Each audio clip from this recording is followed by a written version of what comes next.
Right now, while you're watching this, a machine somewhere is making a decision about you. Not what to sell you, not yet. Something smaller and far more dangerous, whether to let you look away.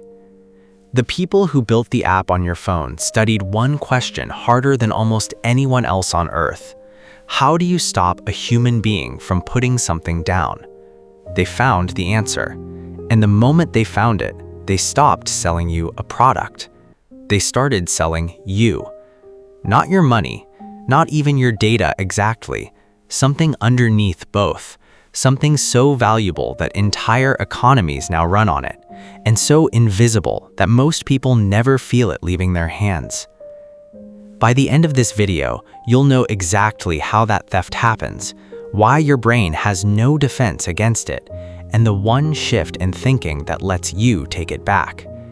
But first, you need to see what's actually for sale. Here's the uncomfortable part. On most apps you use, you are not the customer. You're the inventory. The customer is the advertiser. The product being manufactured, packaged, and auctioned off is your attention, measured in seconds, sold before you've even finished reading this sentence. That sounds abstract until you catch it happening in your own life. Think about the last time you opened your phone just to check one thing. 90 seconds later, you were somewhere else entirely. A video, an argument in the comments, a stranger's vacation photos. You didn't choose that path. Something chose it for you. That's not a failure of willpower. It's the success of a system built by some of the sharpest minds alive, whose full-time job is making sure that choice never feels like one. And here's the part that should unsettle you. The better they get at that job, the less you notice it's being done to you. You'd expect the twist here to be a villain, a leaked memo, a boardroom scheming over how to hook the world. It's stranger than that. Nobody had to design a machine to exploit your brain from scratch. They just had to stop fighting biology and start using it. Your brain runs on a reward system built over hundreds of thousands of years for a completely different world, one where anything unexpected might mean a predator, a rival, or a rare chance at food. Anything unresolved got flagged and remembered until it was resolved. Technology didn't invent that wiring. It found the exposed nerve and built an industry on top of it. Every notification is a tiny unresolved question. Every autoplay is an unfinished sentence. Every scroll is a hunt for the next surprising thing, because your brain has been trained correctly to believe the next surprising thing is one flick of the thumb away. You're not undisciplined. You're ancient hardware running inside an environment engineered to trigger it thousands of times a day. Which raises the question that should have occurred to all of us years ago. If the system is this effective, what is a single moment of your attention actually worth? Attention became a commodity the moment it became measurable. For most of history, getting someone's attention was cheap, and its value was a guess, a billboard, a newspaper ad, a radio spot. Nobody could prove exactly what a glance was worth. Then came platforms that could track everything. Every second you spent looking at a screen could be counted, sorted, and sold in real time. The instant attention became a market, and a market that size draws the most sophisticated competition money can buy. That competition is why your feed feels alive. Nothing about it is random. Every version of every app is running silent experiments on millions of people at once, testing which color, which sound, which pause before a like count reveals itself keeps you there half a second longer. Half a second sounds like nothing. Multiplied across a species checking its phone hundreds of times a day, half a second is a fortune. That's why the goal of most digital products quietly shifted from make something useful to make something impossible to leave. Usefulness gets you downloaded once, compulsion gets you back every day, and every day is another auction. None of this requires you to be tricked in any dramatic sense. You don't get hypnotized. You get nudged dozens of times an hour to a decision that was made for you before you even picked up the phone. Which leads to the real question underneath all of it. If your attention is worth that much to strangers, what is it worth to you? Here's the revelation that changes everything once it actually lands. Attention isn't just a resource platforms compete for. It's the raw material your entire life is built from.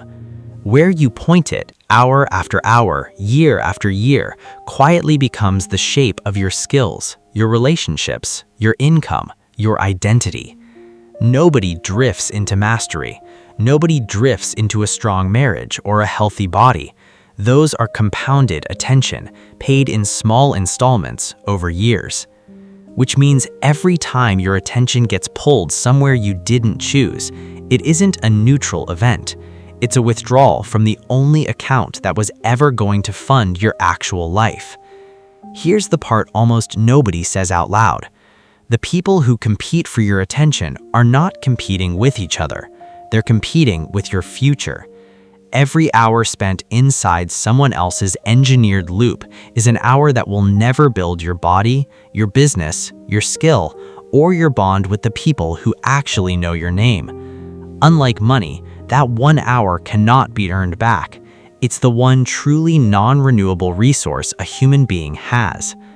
Once you see attention that way, not as a mood but as capital, the entire relationship flips. You stop asking, "What should I watch next?" and start asking a far more dangerous question. Who is getting richer off my next hour? And is it me? Understanding the system doesn't mean you have to escape it. It means you finally get to negotiate with it as an equal instead of as prey. The people who build wealth, skill, and depth in a distracted world aren't the ones with more willpower than everyone else. They're the ones who treat their attention the way a serious investor treats capital, deployed on purpose, protected from noise, never handed over for free. They ask what has earned their focus before they give it. They put friction between themselves and tools designed to remove it. They know that every open loop dangled in front of them was built by someone with a financial stake in keeping it open. And they understand something the platforms never wanted them to realize. Attention spent on purpose compounds. Attention spent on autopilot evaporates.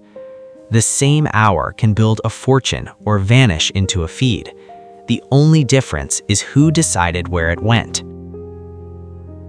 Here's the reframe to carry with you long after this video ends. You've probably heard that attention is the new currency of the internet. That's true, but it undersells what's actually happening. Attention isn't like currency. It's the original currency, the one every other form of wealth was built from, long before markets existed. Time and focus pointed consistently at something is how every skill was ever learned, every fortune was ever built, every relationship was ever deepened. Money is just attention that already got converted into something else. Which means this was never really a story about apps or algorithms or big tech. It's a story about the fact that you are already spending a currency worth billions every single day, whether you notice it or not. The only question that has ever mattered is who's cashing the check. If this changed the way you see your own time, subscribe to Wealth Decoded, because the next video goes even deeper into how the wealthy protect this exact resource while everyone else gives it away for free.